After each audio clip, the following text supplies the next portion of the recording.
Lee stood, peering out from behind the curtains, watching as the audience noisily seated themselves for the main event. For the first time in his life, he was nervous about going on stage. He let the curtains fall back into place as he paced backstage, rubbing his smooth head and mumbling incoherently to himself. "What's the matter?"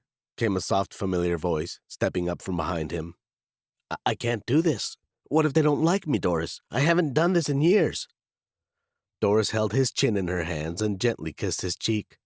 His downward gaze met hers, and his anxiety diminished. Domestic life suited her. He feared all the years they had spent on the road had taken their toll on her, but now she seemed more at ease. At peace, if you will. He knew she loved their work, but whether she noticed or not, these days she smiled more. The difference in her demeanor was stark to Lee, and he found himself pleased with the change.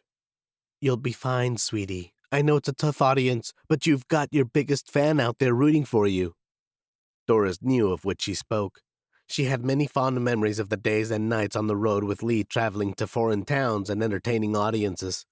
Every time that the curtain parted, Lee was the epitome of strength, both physically and mentally. Never once did he display the slightest bit of fear or uncertainty. It's what she admired so much about him, and maybe ultimately, why she fell in love with him. His apprehension was just as new an emotion to her as it was to him. Lee looked down at his feet. The black calf-high boots he used to wear on the road looked weathered and worn. He was surprised he could find them since it had been so long since he'd seen them. But the biggest obstacle for him was what was sticking out over them. The long tiger skin cloth draped over his shoulder had a hard time containing the new bulge at the belly, so much so that he could not even entertain the idea of wearing its matching belt. He patted his stomach as he inhaled fiercely, trying to hide his new figure. It did little to help his growing shape, and it fell back into place with his exasperated sigh. He shook his head and peered out the curtain again. Everyone was pretty much seated now, save for a few stragglers stumbling for seats. Lee took in a deep breath and closed his eyes. This was an important show. It had to be the best he'd ever done. The absolute best. Just then, he heard his wife walk on stage and begin the introduction. He mouthed the all-too-familiar words along with her. They'd both known them by heart for years. "Ladies and gentlemen, boys and girls, prepare to be amazed, as our next act will razzle you. It will dazzle you. It will make you gasp with disbelief as I introduce to you the world's strongest man." With one last sigh, Lee pulled the curtain back and let it close behind him. He stepped on stage to thunderous applause, and almost instantly, his apprehension disappeared. He gave the performance of his life, flexing his still incredibly defined arms and legs and lifting the 200-pound barbell over his head. In the excitement, he had all but forgotten about his bulging belly.